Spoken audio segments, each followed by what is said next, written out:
Hey guys, it's Tom from Clean Pro Supply. This is the fourth video in our series meant to be sort of an introduction to the restoration industry. And today we're going to be talking about a restoration company business plan. So I always say if you fail to plan, you are planning to fail. Now, don't get me wrong. I know there are companies out there that may have started with no business plan. Just a hope and a dream. They put an extractor in the back of their old Toyota Corolla, and that was their restoration company, and they've built a $20 million empire from there. It's few and far between. But for the most part, think of it like building a house, right? You don't want to just show up with no plan. Is it going to be a 2-story house, a 3-story house? Is it going to be made of brick or wood or concrete? How much is this going to cost? Do I have enough money to buy all the pieces that I need to put this house together? Do I have the skilled people in place? Do I have a plumber? Do I have, you need to plan this stuff out in advance. If you do it, it's going to be a lot more streamlined, a lot less stressful, and your chances of succeeding increase greatly. So let's dive in. So a restoration company business plan is going to be very similar to pretty much any company's business plan. You're going to need a few important elements. Now, the restoration business plan has a lot of important uses. Number one, it helps you to mentally plan for how you're going to run your business. It helps you to sort of look through in advance some of the problems that might arise that you might have to deal with along the way, kind of figure out how you're going to do stuff before you get to the point where you actually have to do it. It's going to help you to budget. It's going to help you to figure out how you're going to get jobs. And it's also going to be really helpful if you need to borrow money. If you're a brand new startup company and you need to borrow money to be able to buy equipment, vehicles, whatever, it's going to be extremely helpful to have a solid business plan to show to any potential investor or bank. So anyways, diving in. The first thing that pretty much every business plan is going to have is what they call an executive summary. And that's just sort of a brief overview of the business. It's a summary of what you're going to be doing. What's like the mission statement? What are the business goals? The mission statement could be, we're going to do restoration. We're going to try to dry out houses and make a lot of money doing it. Maybe a little more detailed than that. But, a brief overview of like what your company's purpose is. What are you going to be doing? What services are you going to offer? It's going to summarize kind of like who's your target market. People who've had fires, floods, or who have mold growth usually, and also have the money to pay you and also happen to be the property owners, so they have the authorization to let you do the work. What are some of your competitive advantages? Maybe you have connections with a lot of plumbers in your area. Maybe you just have a lot of business management experience. What sets your company apart? Are you going to be competing because you're going to be like the lowest price in town? Are you going to be the most knowledgeable, skilled company in town? Are you going to set yourself apart, by providing exemplary customer service above and beyond everybody else? What makes you special? And of course, you're going to give sort of like a description of the owners of the company and the management team, like who's running this company. And so what this executive summary is basically telling, like, what is the company's goal, who are your customers going to be, and who is going to be trying to get you to that place, who is going to be trying to drive you to those goals. Next up, you're going to add a business description, which is exactly what it sounds like. It's sort of, this is where you explain what your part is going to be in the restoration industry. How in demand is restoration work? Is it a recession-proof industry? What specific services are you going to offer? Are you only going to do water mitigation? Are you only going to do reconstruction? Are you only going to do mold? Or are you going to do all of these things? Are you going to do contents restoration? So kind of, this is where you break down exactly what your business is going to do. What services are you offering? You also hear what sort of, go into like what's like the unique value of your company. Again, 24/7. You use IICRC certified technicians. This is just, again, a description of if you were to try to tell somebody about your company and what you do and what makes you better than everybody else, this is kind of, that's that. Next up, we have what we call a market analysis. And this is where you look at and break down sort of the industry trends and growth opportunities within the restoration market. Do you know this business well? What's like the average restoration job in your area? Because it varies from area to area, city to city. Some things are more expensive in some areas than others. So, how much is the average restoration job? So you can sort of like set the expectations of, what you can kind of look to be making. You're also going to want to analyze like, who are your target customers? Probably homeowners, property managers, maybe insurance adjusters, but specifically those people who have recently suffered some kind of loss, a flood, a fire, etc. You would typically include in your market analysis a competitive analysis. So that's basically like, what are the strengths and weaknesses of the other restoration companies in your area? Is it a really heavily saturated market? What sets you apart? What niche are you filling that nobody else is? Maybe you're competitive because lowest price. Maybe you're competitive because you have the fastest service. Again, how are you going to stack up against the other restoration companies in your area? If I were an investor investing in your company, what would make your company better than the 10 million other restoration companies out there? Next up, you're going to kind of focus a little bit on geographically, like your market, like what's the area that you're going to be serving. So you really should find out. Essentially, you're trying to determine how much work is out there. Because if, say, you live in a very small city and there are only 100 insurance claims a year, and those claims average to be, $2,000 a claim, you don't really have a lot of business opportunity there. So good to know.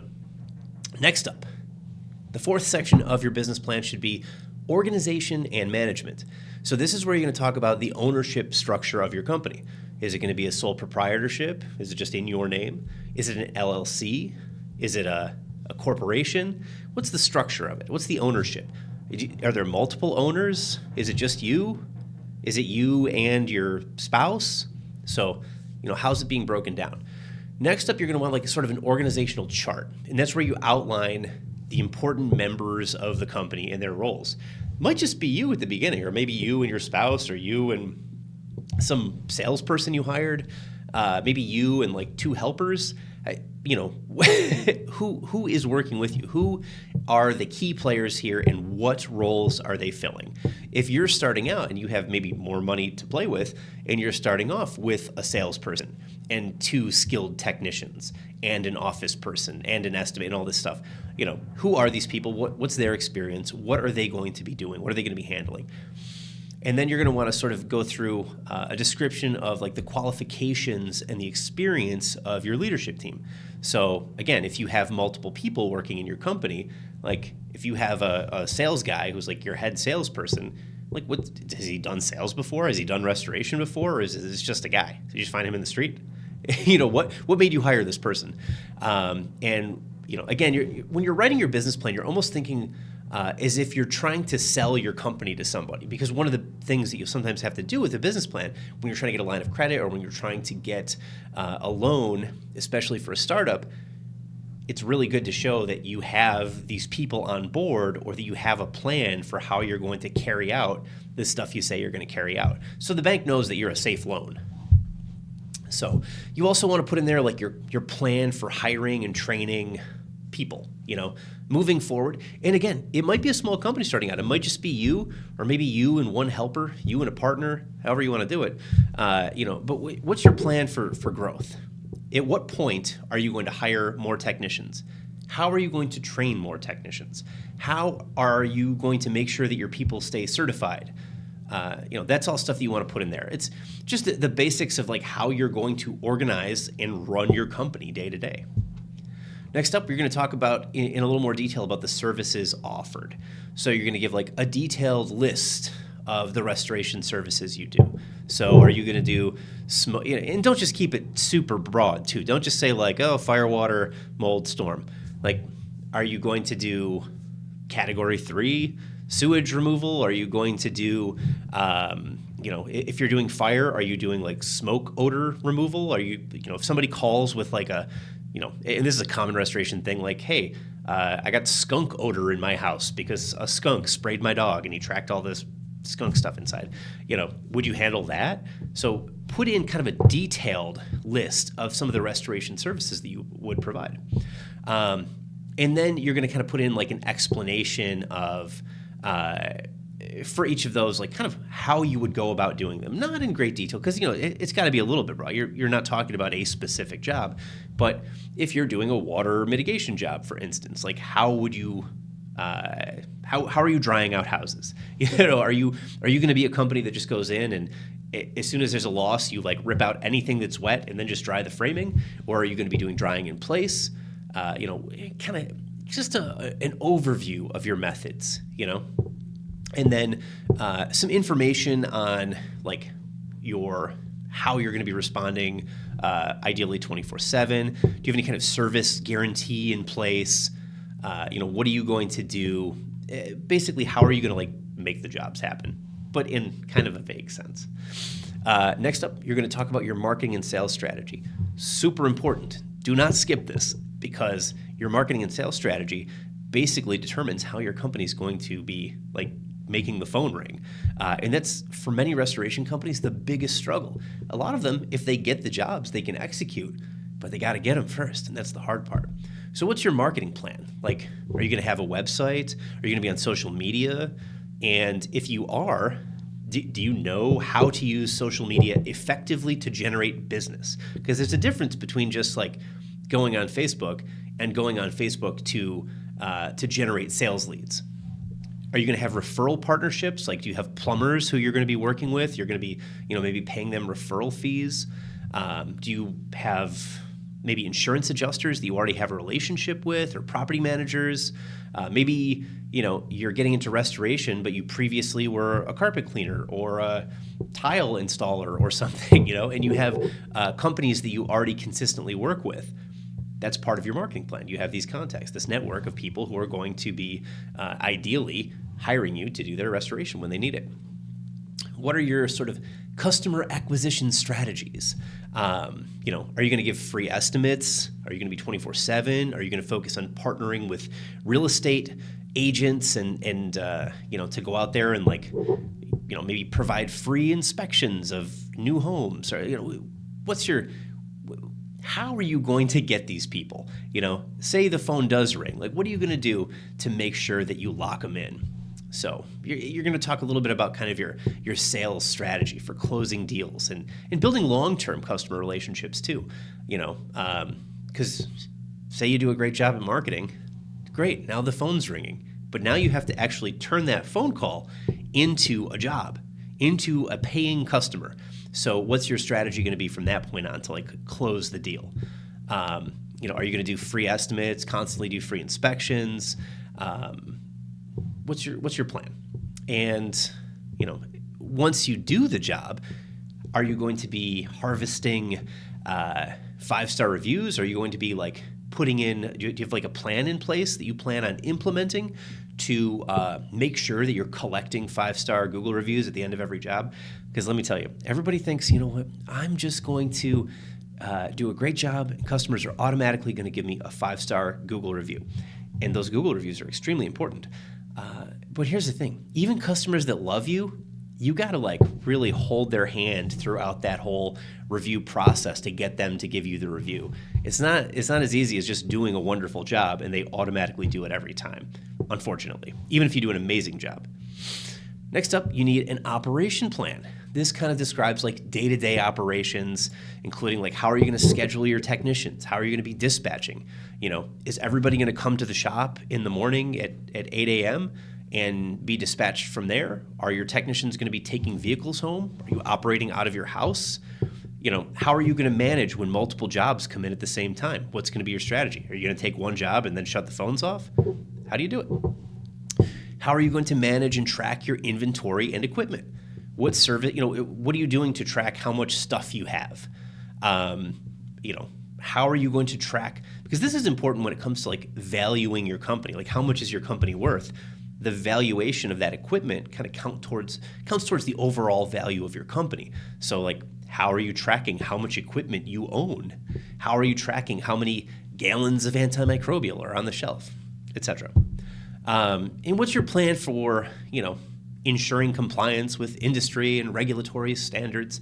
How do you plan on making sure that, you're not ripping out drywall that contains asbestos, or, just maybe you're going to have some technicians out there. How are you going to make sure that they're not ripping mold-containing materials everywhere and creating a more dangerous environment than the one they walked into in the first place? So you kind of need to have like a breakdown of the plan that you have and the processes that you plan on putting in place to make sure that these jobs are done right. It could be as simple as we test every bit of drywall before we cut into it. We, get a mold assessment anytime there's mold in excess of 10 square feet. And how you decide to do this, by the way, this varies from state to state because different states have different regulations. Makes it extra complicated. And let's, kind of outline how emergencies will be handled and prioritized. If you get 10 calls that come in, is it first come, first served? Are you going to prioritize your large commercial clients over the 5 residential people? Are you going to just prioritize like the one with the biggest dollar value attached to it? How do you plan on doing this? How are you going to just manage all the stuff? Because it can be hectic. And last, and possibly most important, your financial plan. What are your startup costs? This is a big one, right? What are the startup costs? How much equipment do you need? What do you need for vehicles? How much is it going to cost you? To market your company? You want to build a website. You want some paid ads maybe on Google and Facebook. How much is that going to cost you?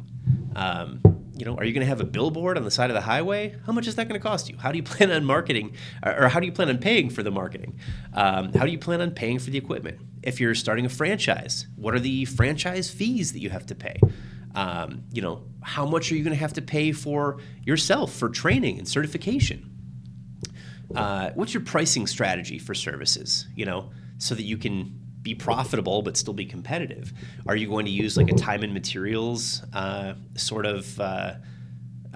invoicing system? Are you going to use Xactimate, which is kind of I would say just about the industry standard program, or the most common in the industry program for invoicing and estimating? Are you just going to make up random numbers? How do you plan on pricing these jobs to make sure that you are pricing them fairly and competitively? Because it becomes a really tricky thing with restoration, since a lot of the stuff you're going to be doing is going to be related to an insurance company. So it makes the pricing complicated. Next up, you're going to need like revenue projections. So just based on that market research that you did, how many jobs are there? How many are available? How many are you capable of doing? You're going to try to project, based on that market research, how much money you're going to be making. How much, if you're doing one job per week and it's an average job for your area or your market, like how much money is that? And then you're going to try to forecast the expenses for the jobs, the labor, the materials, your operating costs, fuel in the van, insurance for your vehicles, insurance for your company, etc. There's a lot of stuff that goes into trying to figure out the exact costs. And then you're going to have to do what they call a break-even analysis to find out like how much are you going to have to make as far as sales go before you are not in the negative, before you've made back all that money that you spent at the beginning to get to where you are now. And, try to figure out also your funding requirements. If you're starting a company, how much money do you need to get the company going and get things rolling until you have money coming in the door so that you can live and survive and eat and pay your bills? And then at the end, you'll put in some financial statements like cash flow projections, profit and loss statements. These are all, it's kind of guesswork at the beginning, but you want it to be educated guesswork. You're not just spewing out random numbers, which is why I think the 2 most important parts of your business plan are going to be sort of your marketing section, your sales and marketing section, and your financial planning section. Those are probably the most 2 important, because even if you get rid of all the rest, you still need to know how are you going to make the phone ring, and then if you do, How much is it going to cost you to run the business, and how are you going to keep the lights on? How much money do you have to make to be profitable? Because a lot of people have companies, and money comes in, but they're not profitable companies. And it doesn't matter if your company does $10 million a year in sales if it's not profitable. If you're doing $10 million in sales, but you're also spending $10 million to get there, you got nothing. You've made nothing. So very important to plan ahead. Last up, you're going to need some risk management and insurance section. And that's just where you talk about what are some of the potential risks that can come up? What are you going to do if your equipment fails? What do you do if your truck breaks down? What do you do if somebody rear ends your vehicle while in traffic? What do you do if somebody breaks into your shop and steals all your equipment? How are you going to be prepared for this? Because you're running a business here, and especially if you're trying to get a loan to do this, the bank wants to make sure that they want to loan safe money. They want to make sure they're going to get their money back with interest. So if you can't pay it because your van got stolen, rear-ended, etc., and you had no plan to operate if that happened for however many months until you got your van back or whatever, you're not a safe loan. So figure out what are the potential risks.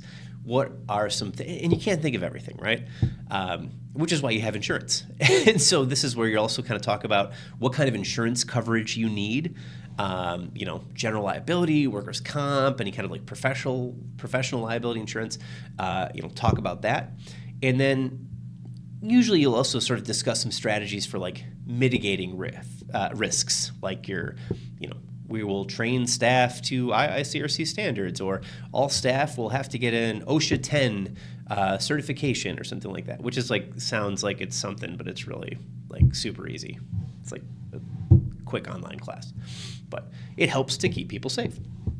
And then at the end, you'll put in any kind of like appendices with like supporting documents. Your supporting documents are things like your resume and the resumes of other like important people in your company, any like certifications you have, if you have letters of reference from other people in the industry, or like people that sort of say like, yeah, this guy is an amazing entrepreneur or business manager or salesperson or restorer, something to sort of like support the fact that the people in your company are competent and capable. And as well as things like, any contracts that you may have. If you have pre-existing contracts, maybe you have another business already, and so you have a contract to work for a particular company. Those are great to have in there. And then sometimes people will put things like sample marketing materials, sample job estimates, sample equipment lists, stuff like that. So at the end of the day, what you really want to do, you want to try to figure out how much everything you want to figure out basically everything, like from running a business in your mind. How many jobs are out there? How are you going to get those jobs? How much do those jobs pay? How much is it going to cost you to do those jobs? What materials do you need? What processes have to be in place? And then how are you going to mitigate any risks to make sure that nothing goes wrong? So there's a lot that goes into it. There's a lot of thought that goes into it. Some of it kind of seems like some frou-frou fluff type stuff, like what's your mission statement and stuff like that. But really, it's important to have a direction for your company. If your goal is to help people in their time of need, well, then profits might not be 100%, your top priority. It's still a priority. You're in business. You want to stay in business, but, maybe helping people is what's most important. And so you have, a little more focus in your planning on like how to make sure that your customers are happy and have all their questions answered. Or maybe you're going to be focusing on customer service. Maybe customer service and satisfaction is your number one priority. And so you don't necessarily prioritize interactions with insurance companies and making sure that getting paid from them is easier, because instead you're focusing on serving the customer better. Might be harder to get paid from the insurance company for some of this extra stuff, but hey, this is what sets us apart. We're the white glove service company, So there's a lot that goes into a business plan. I highly, highly, highly encourage you to look into it. If you've never written a business plan before, it's not as hard as you think. There are a ton of templates that you can find online to help you. And when it comes to the financial planning part, you're going to find it's going to be potentially eye-opening. The first time I wrote a restoration-related business plan, I was really surprised because when I plan for restoration billing and invoicing, I always plan 90 days from the date the job is invoiced, and usually invoiced within 24 hours of job completion. So I'm always thinking, okay, I'm going to get the money within 90 days, no matter what. And if you start a company and you spend a whole bunch of money buying a van and buying all this equipment and paying for yourself to, continue eating food and living on Earth, it's pretty expensive. And then once you start doing jobs and having to buy materials and things like that for jobs, potentially paying other people to assist you as you're carrying out these jobs early on, you're spending a lot of money. And even if you get a job on day one, and you're just getting one job a week, it's still, your cash can really diminish pretty quickly if you're assuming you're not getting paid for 90 days, which is something that you should be assuming with restoration. So, you don't want to be surprised, but you're going to see, oh man, I thought that this was going to be very profitable very quickly. And now I realize at a certain point, my bank account's going to be getting really low. So I need to either start off with more money, or I need to spend less money on equipment and materials early on, or I need to do more for marketing to make sure that I get more jobs early on.